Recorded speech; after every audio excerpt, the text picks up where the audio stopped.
Remember we took the photos? Because this was the subcentennial year. That's 40 years old, so I mean, or 50 years old, whatever. Well, ours is 100. It could be 100. Well, 175. or- But I thought that's why we had the pictures. yeah, it was all conventional. That I've been told when I published that picture, that I look way better in the picture than in person. It's a nice picture. And the chief did a good job. Okay, You are live. good afternoon, everyone. The hour being 5:30 on January 9th, 2024. Welcome everyone to the Public Works and Service Committee meetings. Mr. Critzloff, would you call the roll? Thank you, Madam Chair. Alder Jones. Present. Alder Jarrett. Present. Alder Davis. Present. Alder Perez. President. Alder Kelly. Excused.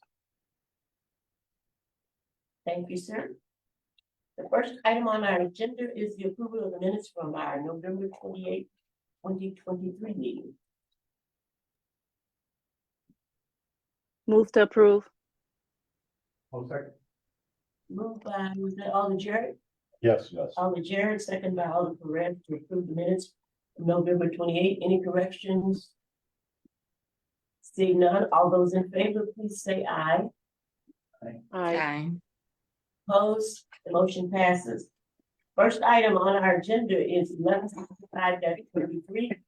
Communication sponsored by the chair on behalf of the Racine Public Library, requesting the city provide free parking in the Racine Library parking lot and 4 space meters on Lake Avenue during the library's normal operating hours on Tuesdays from January 23rd to April 16th from 3 p.m. to 6 p.m.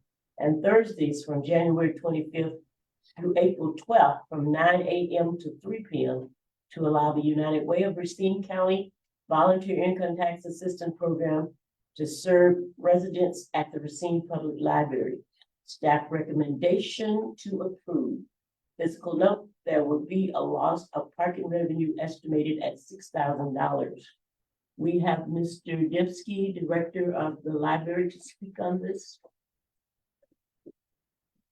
Madam Chair and members of the committee, thank you all for hearing this item.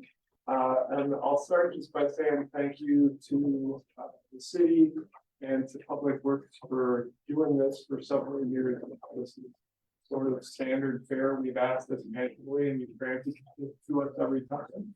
But long story short, as we had before you, we're looking for use of 4 parking spaces on Lake Avenue during the time when we're collaborating with United Way for their FIDA program, which is free tax assistance to people who qualify for it. So really happy to answer any questions you might have, and I'll leave this up. Thank you. All the rest. Thank you. Mr. Dempsey, do you know how many people actually use the service? I wouldn't have a number for you, Alfred, but I would be able to just tell you from the years past that we've had it. We definitely have. So we use our biggest room for it, and it's because we have a lot of people coming in and out for that service.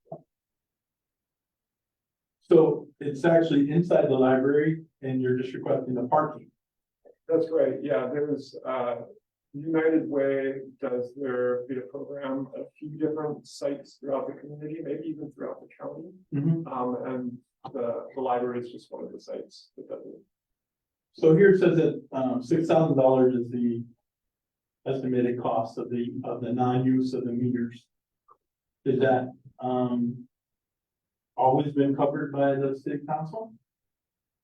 To my knowledge, yes. I'm only interim director of the library and I've only been in this role for a few years. But to my knowledge, that has been the case. So long as we've been doing this collaboration. Do you know that United Way does it any place else? You said they go around town, but anywhere near downtown. I wouldn't be able to answer that, though I could definitely get back to you if you want. I know that previously they used to do it across the street from us at the Racine Literacy Council, but I don't think that's one of your sites anymore because of the library. Okay. No more questions. Any further questions from committee members? Seeing none, a motion is in order. Motion to approve. The chair- Second. Alder. Motion by Alder Perez, second by Alder Jerry to approve item 1165-23. Seeing no further questions, all those in favor, please say aye. Aye. Aye. Aye. Opposed? The motion passes. Thank you, Mr. Goodson. Thank you all very much. Have a good night. The next item on our agenda is 009-24, communication sponsored by the chair on behalf of the Transit Department, submitting change order number 1 on contract 2023175, Kareem Reed Owens Transit Rehabilitation, Phase 2, Berglund Construction Company contractor. Staff recommendation that change order number 1 be approved in the amount of $3,642.25. Fiscal note funding for this change order is available in the following: Order object 6000036 bricks and mortar ride 20054-5720. We have Director Young to speak on this item. Thank you, Madam Chair, members of the committee, DPW leadership. I'd like to thank this committee for their support of the initial project. This is a 100% funded project through federal dollars to the CDBG program. And this change order includes reinforcing a column in the basement just to make sure that the structural integrity of the building stays true. This was something that was added to the scope of work. And because there's dollars available, we felt that it would be timely to make that improvement during this phase of the project. So I would open the floor for questions. Alder Perez. This wasn't discovered before. When the plans were originally done, when you scanned the whole place, you didn't, or whatever it was, you didn't realize that that needed to be reported. Yeah, so it initially was not included in the scope. And then after you have the architects who visited the building once again, they said that it would be a very inexpensive improvement that we could include in this particular phase. So it's not as if there was a concern that the building would be at risk, but if the work's being done and you've got folks who are on site, might as well. Okay. Thank you. Thank you. Any further questions? Oh, yeah, I have a quick question. What about the window improvements? Is that more for structural integrity, or is that just something else that they want to do while they were doing the column? Thank you, Alder Jarrett. Yep, there was a discovery of cracks in the freight room windows. So we again thought it would be appropriate to use the funding that's available through this federal fund to be able to make those improvements in this project as well. So you said it's only, Excuse me, just one moment. Alder Jerry, does that answer your question? Yes, ma'am, it does. Thank you. You're welcome. Alder Perez. so we're looking at the paperwork, and there's a lot of stuff, but nothing specific to that amount of money. So this $3,000, $3,600 is being used for what? For the column in the basement and for those windows. Anything else you want to add as long as we're going along that wasn't added originally, would you say? Nope, those were added in the memo, but that would be all. Thank you.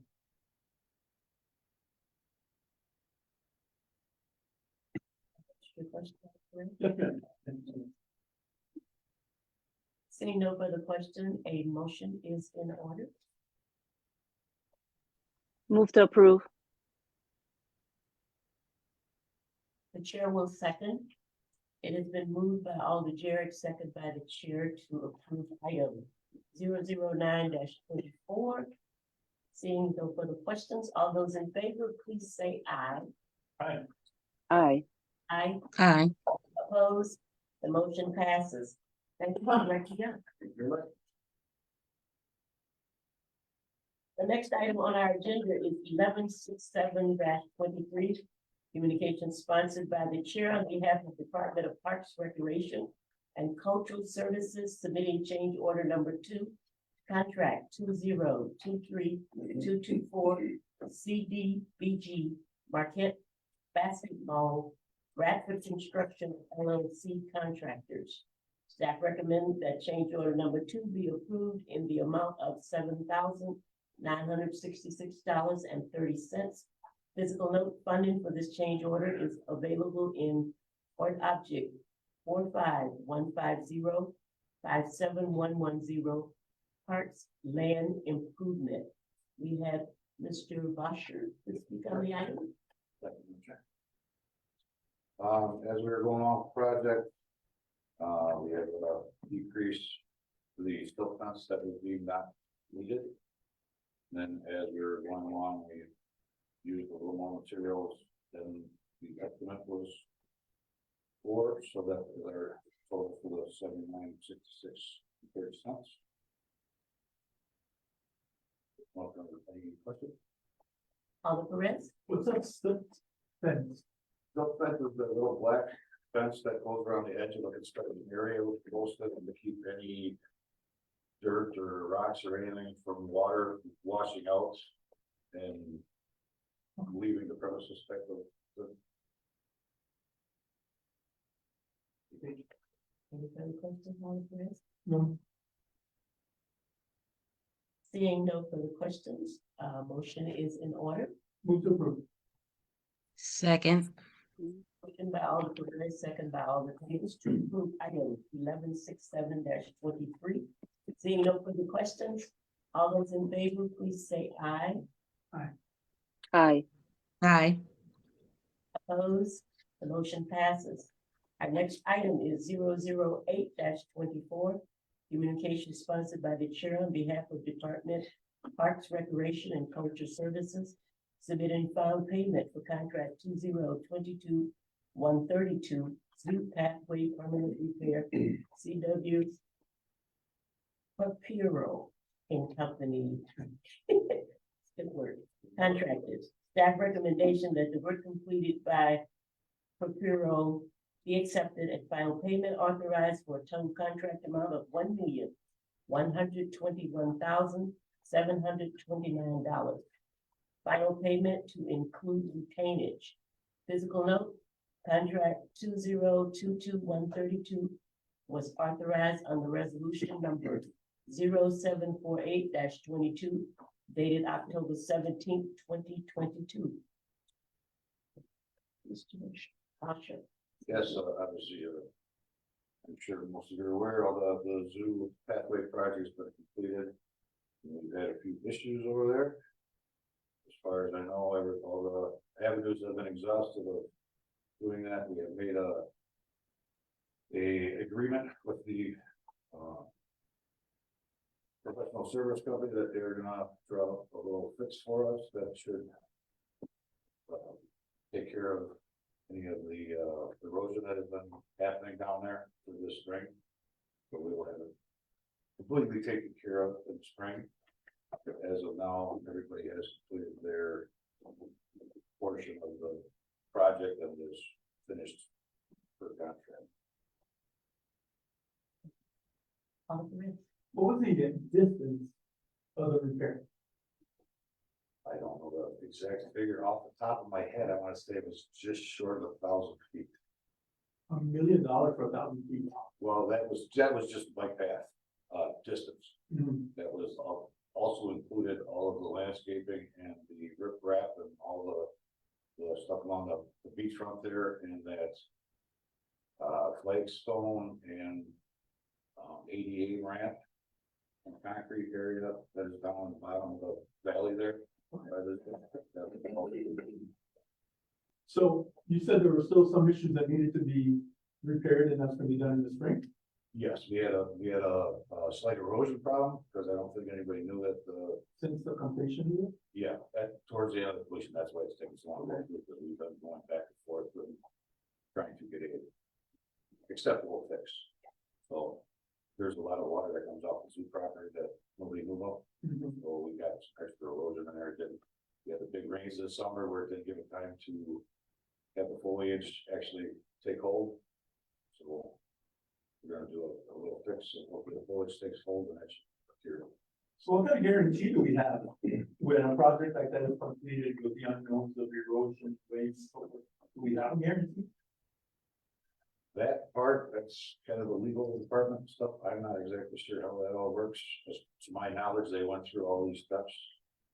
And I know, Director Tom was talking to the attorney's office and that kind of thing back and forth, so. I know those avenues were exhausted. That's why we're here with this. Okay. Can we ask attorney if he knows anything about this? Or if he has any information to follow up? Yeah, but I was gonna ask, Commissioner Rooney, if the retainage part covers part of that.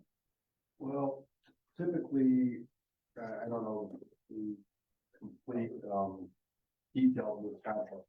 But on a typical construction contract, the contractor has got to submit, a bid bond to bid on the project once, that contract is entered into, then they submit a payment bond and a performance bond. So the surety company that backs them up. So the payment bond is to ensure they pay their suppliers and their subcontractors, they don't stiff them. If they do, then the bonding company comes in and pays for that. Performance bond is generally in case there are issues with the project itself, kind of like their warranty, if you will.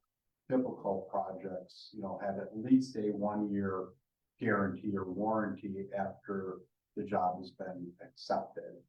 To complete a year warranty. Some have longer warranty periods or proving periods, maybe if there's certain landscaping features or something, make sure they make it through all the seasons. But generally speaking, there's always warranty in any construction contract that we've been involved in. And they range generally from a 1-year minimum to we've had one maximum for 3 years. So, that's something you always bring them back and say, hey, something is out of warranty. And if you believe the contract is complete and they've done everything that they're contractually obligated to do, including the little punch list items that you've had out there, and you want to release them out their contract, then yes, you release that retainage. If there's items out there that, and generally retainage usually covers those few remaining items. That's the incentive, otherwise you don't pay them retainage, you retain that 5%, of that contract, however the retainage is set up. But if the project's done, it's complete, then you should release retainage and then execute final payment. Then that will start that clock ticking on that warranty period. So it's, you can do this provided that you have that warranty on the project. And I'm pretty sure that they do. I don't know that for a fact, but my guess is yes, they will. Yeah, the contract.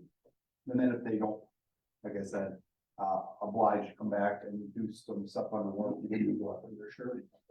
And none of the contractors want that, otherwise they have difficulty getting bonding to bid on the next job. Thank you.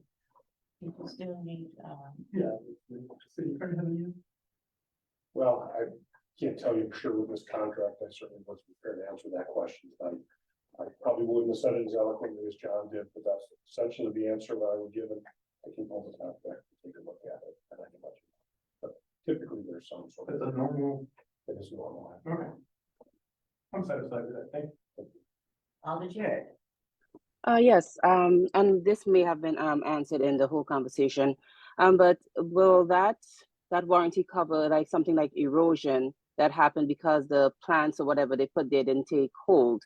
Will that warranty cover something like erosion where it was it something that could have been foreseen?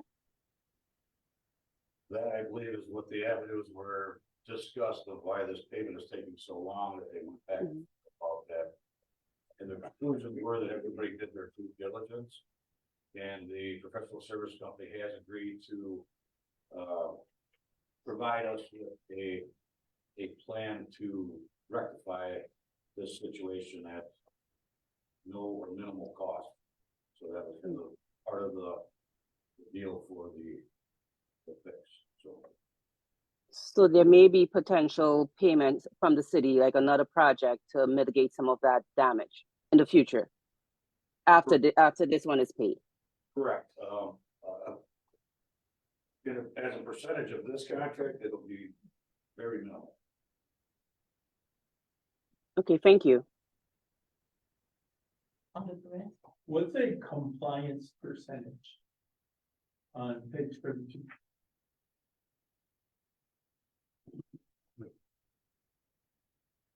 RWP compliance percentage. What does that mean? Oh, that's the Receive Works program. Any projects that are over $200,000, I believe, must comply with a Receive Works program that I believe it is somewhere around, it's 15 or 20% of their man hours in the project have to be with certified receiving residents. Their payroll. So 18.90 is within the standard? I believe, they put it to a committee when they pass all this and it gets passed, so that sheet is in here that it's passed. It has been approved. Commissioner? Yeah, just for clarification, so, you know, Receive Works program that was modified with the ordinance in the budget late last year, as you all know. So, yeah, and no final payment will come before this committee until, the Receive Works program has been signed off by the purchasing agent. So Monica Santos is the one that, is the compliance officer, if you will. So we don't deal with Receive Works, I don't think, Chris through them, it goes down there.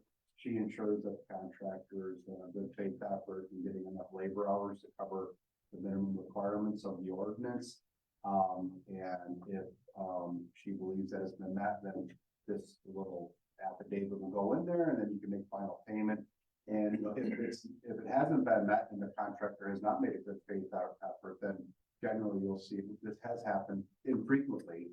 We've had a change order to reduce the contract, and that's been part of the contractor's penalty for not being in compliance. So, but the purchasing agent has to make that determination whether they made it, did not make it, or fell somewhere in between. And then she makes that determination if there's penalty at all, or if they made a good faith effort and there's no penalty involved. So.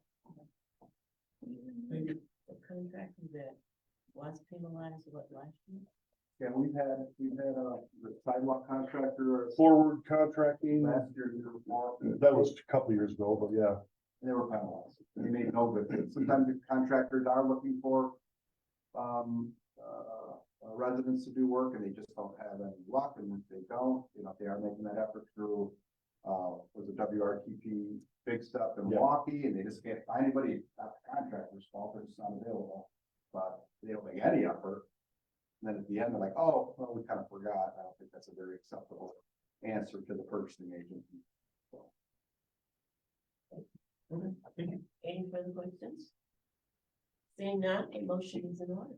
Move to approve. Second. Second. Motion by Alder Perez, second by Alder Davis, I believe that first, to approve item 008-24. All those in favor, please signify by saying aye. Aye. Aye. Opposed? That motion passes. Thank you, Ms. Parker. Thank you for your time. Our next item is 1160-23. Communication sponsored by the chair on behalf of the city engineer. Submitting change order number 1 to contract 2023-162-2023 sidewalk replacement Beasley Concrete LLC contractors. Staff recommendation that change order number 1 be approved, suspending the calendar days of the contract over the winter months. Mr. Molitor. Thank you, Madam Chair. Basically, in a nutshell, you've already kind of stated what this change order is all about. It's the contractor, it was up against weather and season, and his suppliers are shutting down their doors for the season, so he could not get concrete and or restoration materials. So we basically just suspended his contract, kept track of the days that he worked. And then in the spring, early in the spring, we will start the contract up, award him the same amount of days that he had left in his contract, and hopefully he will complete the rest of the work in that time period. If the committee agrees, we recommend approving this change order. Thank you. Alder Perez. So the change order, is that just to say you're suspended for now until? Yeah. It's all it is. No, there's no financial difference in the contract. There's no other consideration for anything. It's just calendar days have stopped. We kind of hard to get them out there working in the middle of January when it's weather like this. So yeah, his calendar days have stopped and we will start recounting once he starts working again in the spring. Thank you.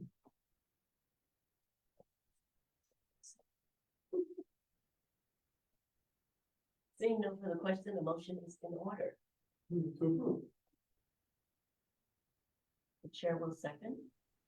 It's motion by Alder Perez, second by the chair to approve item 1160-23. Seeing no further questions, all those in favor, please say aye. Aye. Opposed, the motion passes. Our next item is 006-24. Communication sponsored by the chair on behalf of the Department of Public Works, submitting change order number 4, contract 2023029. Racine Public Works Transfer Station Bukacek Construction Company contractors. Staff recommendation that change order number 4 be approved in the amount of $5,844.94. Physical note funding for this change order is available in Port Object 45040-57110 transfer station. Mr. Fritzlaw. Thank you, Madam Chair. This change order has to do with, ADA compliance, curb ramps, detectable warning fields, and removal of light. So, installing these ramps, part of this change order, we had to move a light pole, more specifically a light pole base, which is, I don't know, what is it, 6 feet by 24 inches round. So, regarding that,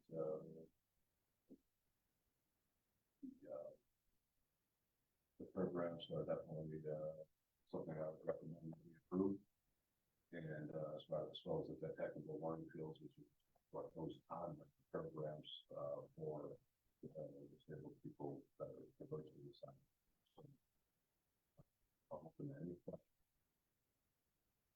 All the rest? Sidewalks at the transfer station, is that what we're talking about? Yeah, so there's a couple of different driveways that are going to, entry and exit ways for the public, for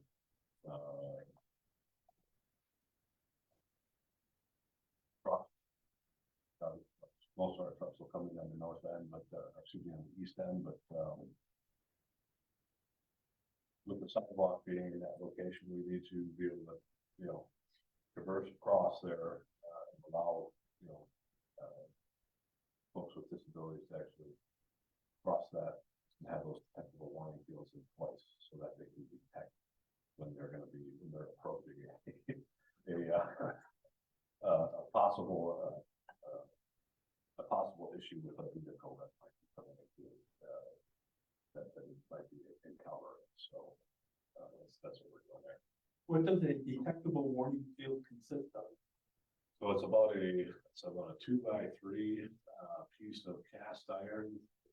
Some ours are yellow, some of them are that Picatinny color. They have little raised bumps on them. So most people think they're for bikers, but they're actually for a blind person. Yeah, Actually visually walking off impaired, the so they can sidewalk, feel it. Feel little bumps as they're approaching. They know they're coming up to an intersection. They can stop and then move on. So that's part of the whole curb ramp stuff. So that's what that is. Any further questions from the committee members? Seeing none, a motion is in order. Move to approve. Second. Motion by Alder Perez, second by Alder Jerk to approve item 006-24. Seeing no further questions, All those in favor, please signify by saying aye. Aye. Aye. Opposed? That motion passes. Our next item is 1161-23, communication sponsored by the chair on behalf of the Commission of Public Works, submitting a professional services agreement between the city of Racine and AECom. That recommendation that the Public Works and Service Committee approve the professional services agreement and direct the mayor and city clerk to sign the agreement between the city of Racine and AECom in the not to exceed amount of $75,000 for the Uptown Racine Green Alley and Infrastructure Project. Physical note funding is available in Ort Object 604-84-57570. Commissioner Reed. No, thank you, Madam Chair. The city of Racine is desirous of providing green alleys and other green infrastructure in uptown Racine. City intends to pursue urban non-point source and stormwater management grant April 2024. Partially funds improvement approved in the 2024 to 32 CIP. City is awarded the grant by the end of the year. Bidding construction will occur in 2025. In this agreement, AECom will provide services to design green alley and infrastructure park in city-owned alleys and parking lots south of Washington Avenue between Owen and Junction Avenues. The services include site survey, geotechnical, environmental investigation, plans, inspect, preparation, grant application, administration, and meetings. The total cost of the agreement is $75,000. Funding is available in the stormwater utility. The committee agrees appropriate action would be to authorize the mayor and city clerk to enter into the agreement. So as part of the budget, we were made known that some of the alders and the mayor were desirous of trying to get more permeable alleys and green infrastructure in. We recognize there is an urban non-point source grant available and potentially a trim grant. It's targeted runoff management grant that we may be eligible for. Those grants can pay for things like green alleys. So, putting in permeable pavers and green alleys is not inexpensive. These grants will help cover most of these costs. So we identified a couple alleys. It's in your packets.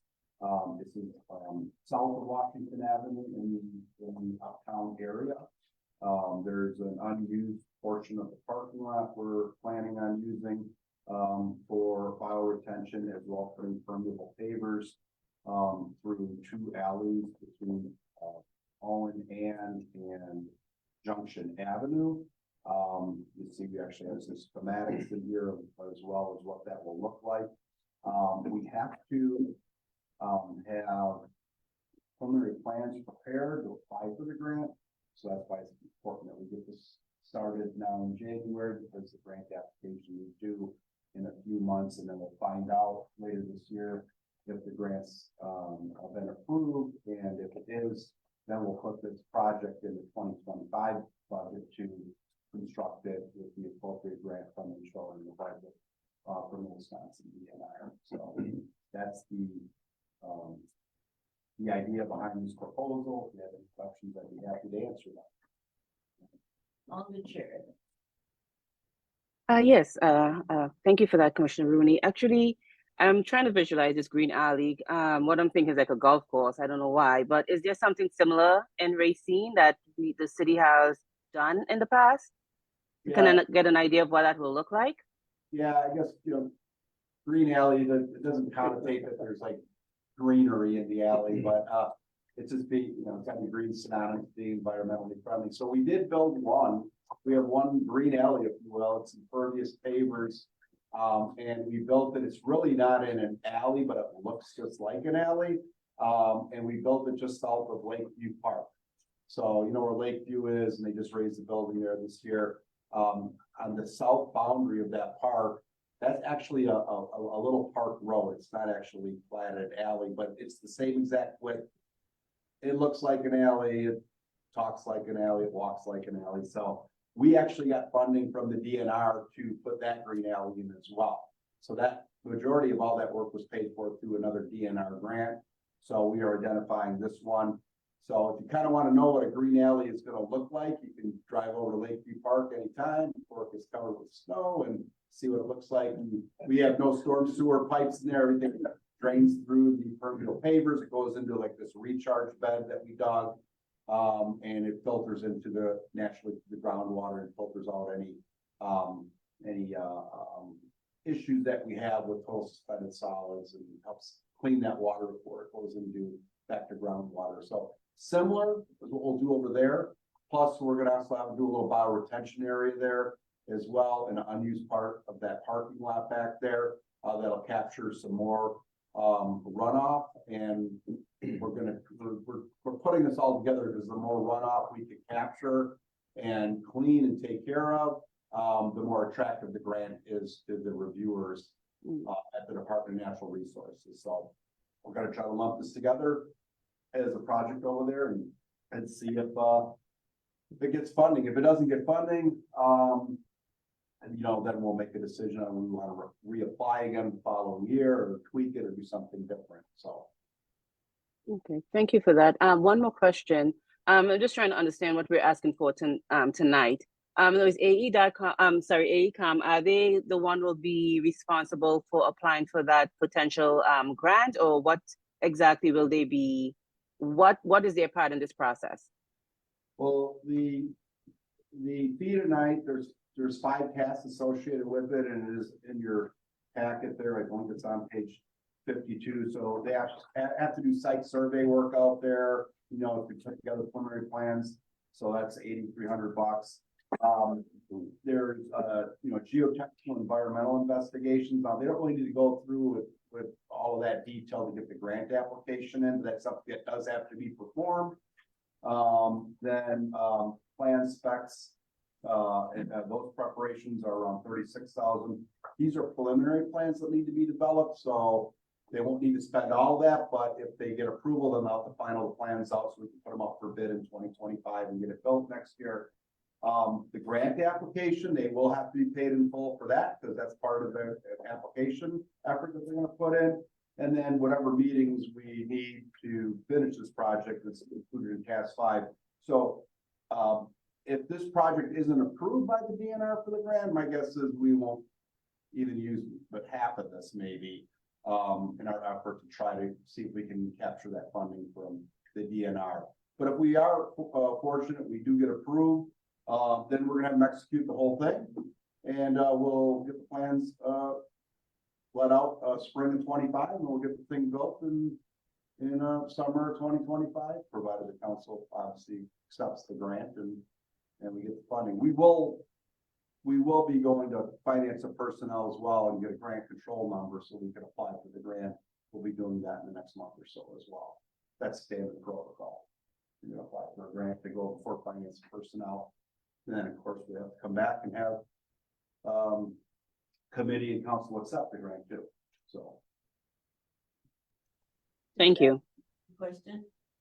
It does. Thank you. Yeah, I think also on page, like I said, on 66,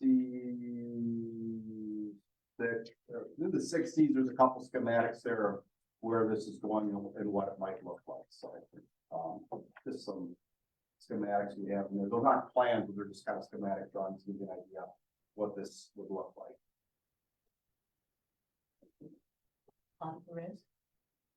So, Mr. Rooney, I think you explained it in the explanation you gave to Alder Davis, but I'm still a little confused. What's the purpose of a green alley? Oh, Could you give me a simple? well, it helps with our, we have to every year get permitted by the Wisconsin DNR. We have to file by the 31st of March annually to stay within good standing of the Wisconsin Department of Natural Resources for our WPDES permit. And that is a Wisconsin Pollution Discharge Elimination System permit. Means that the DNR, we're in good standing with them, that when we have a day like today, this stormwater that is running off these streets and other areas is being taken care of properly before it's being discharged in the waters of the state, which is the river of Lake Michigan. And we're required in that permit to do certain things to make sure that those discharges are clean. Now, they're not gonna be 100% clean, but we have to do things. We have to maintain certain levels of best management practices to achieve that. So this would be one of those that helps us. What we're obligated to do is reduce total suspended solids. Other communities are required to show that they're providing total maximum daily loads of certain pollutants into their waterways. So there's different measuring sticks they use for different permitted areas. We're under TSS.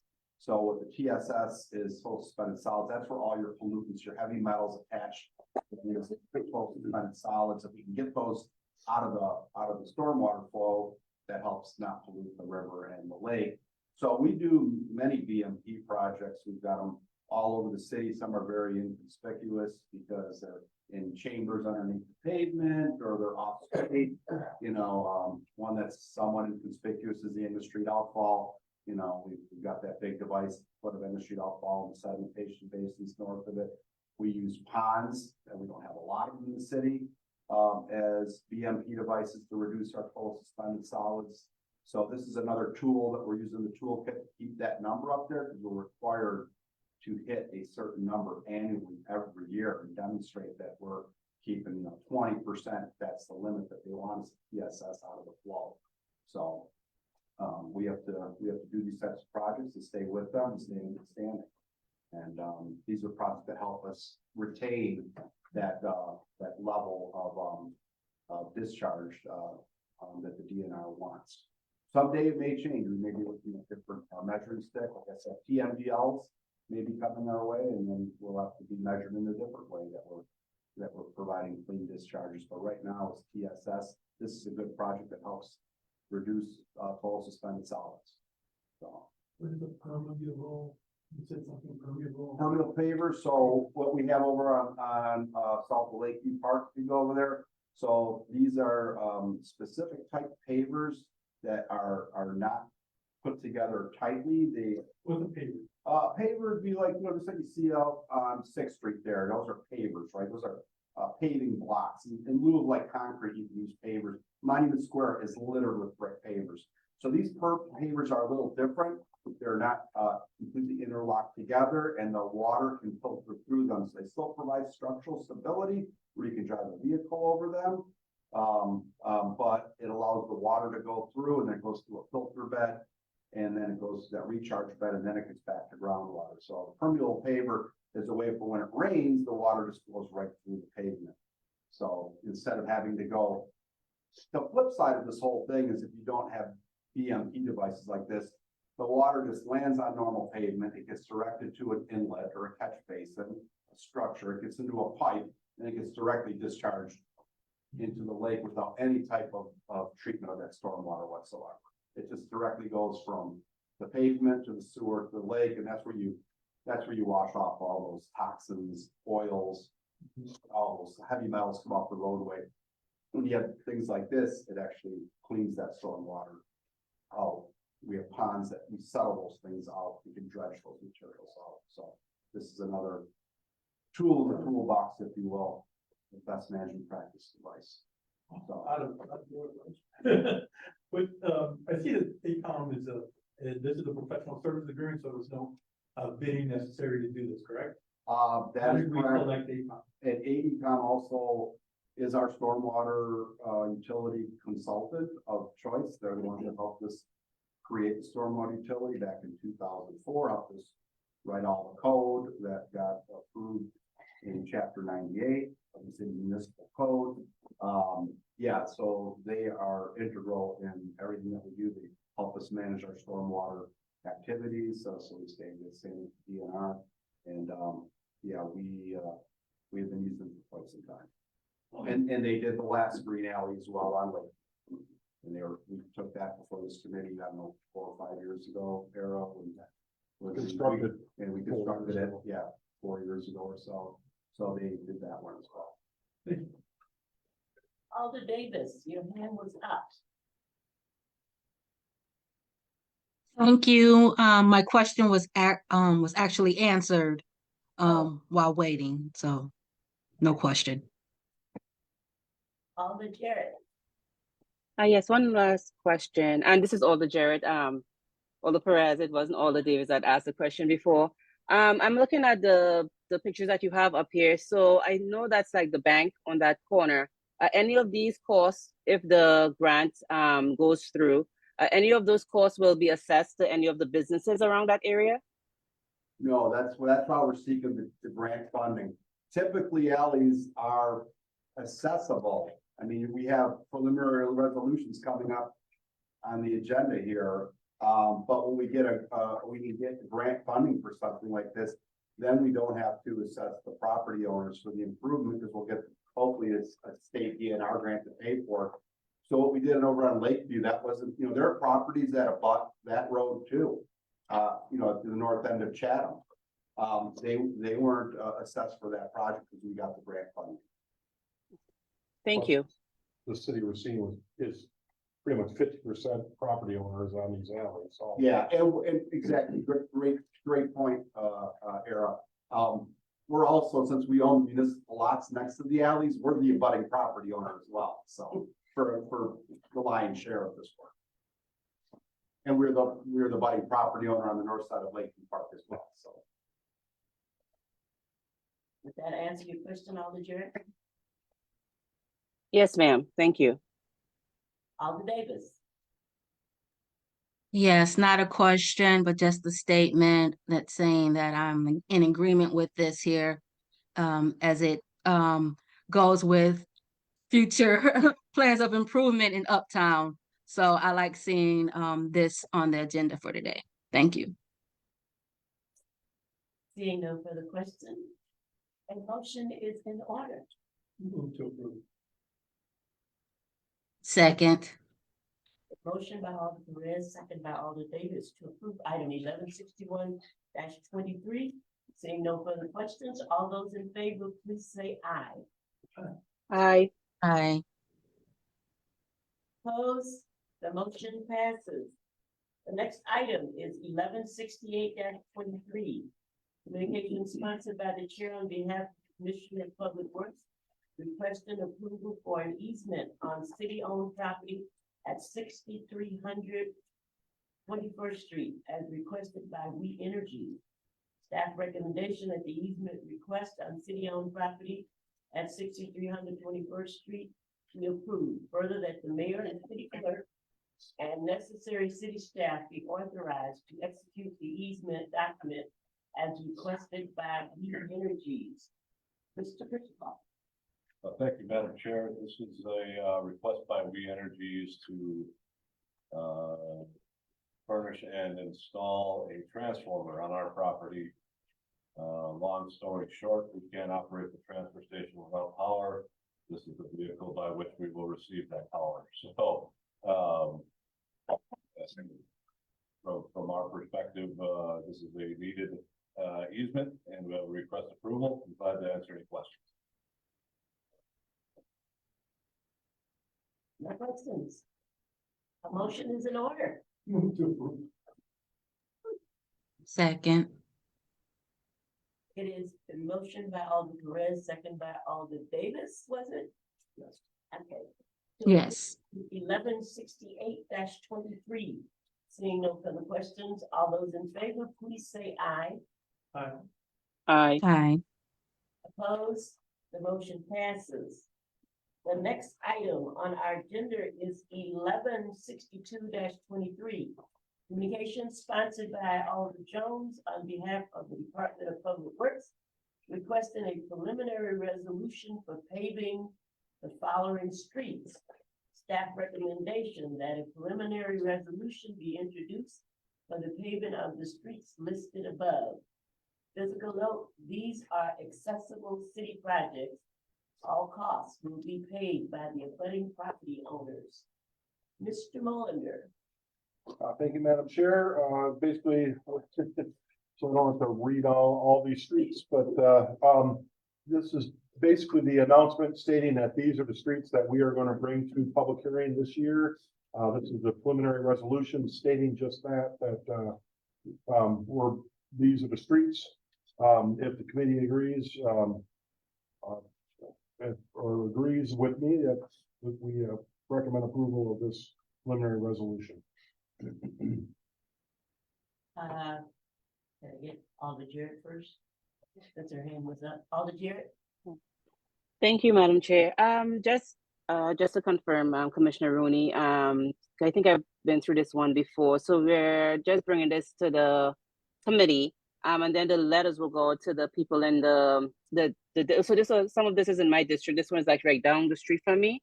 So then they will be getting letters in the mail and they can come to the public hearing. Is that correct on that process?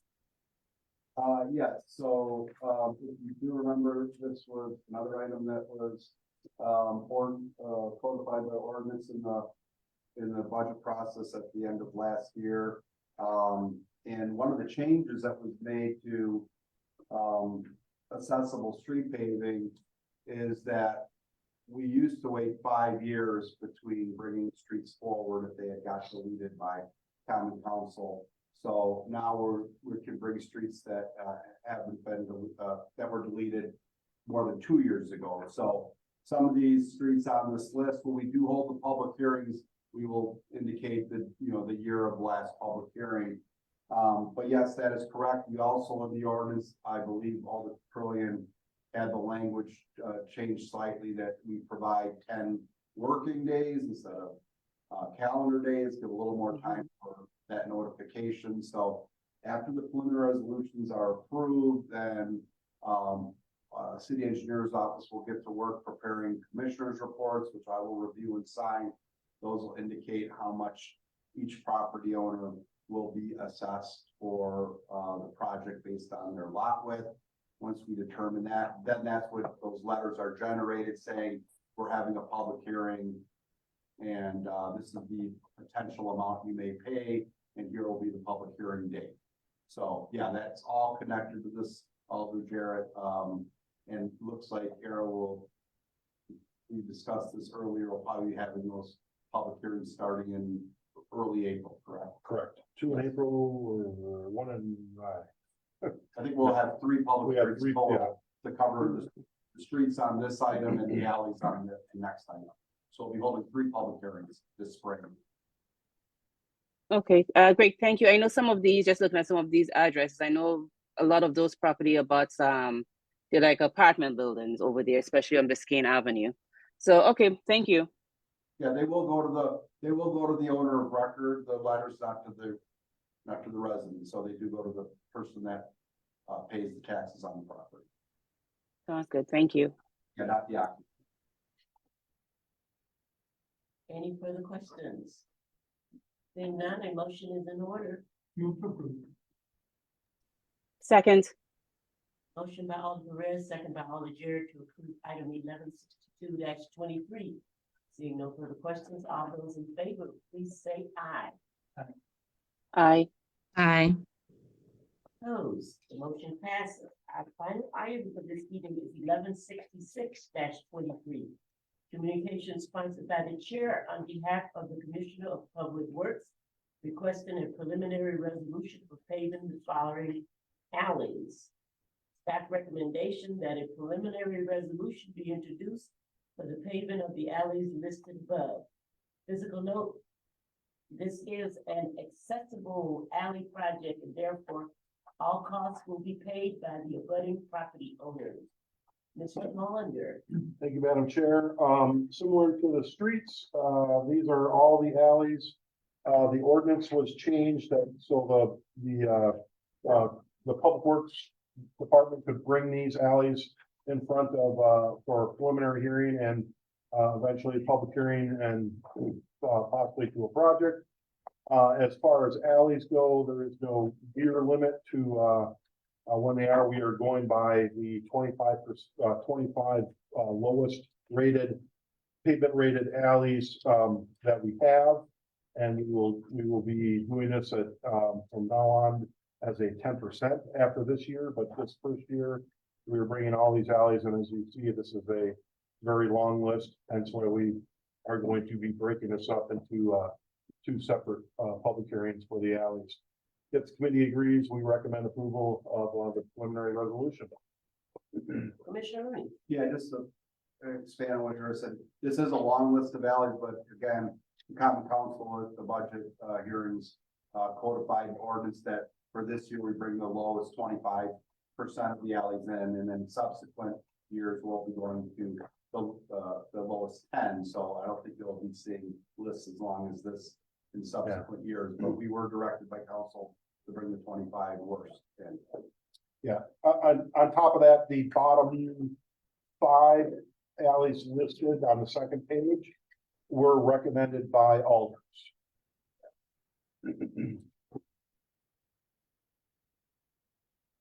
Any questions from committee members? Being none, a motion is in order. Move to approve. Second. Motion by Alder Perez, second by Alder Jerry to approve item 1166 23. Seeing no questions, all those in favor, please say aye. Aye. Opposed, the motion passes. This concludes our agenda items for this afternoon. Thanks, everyone. We are adjourned. Good night. The books, 124.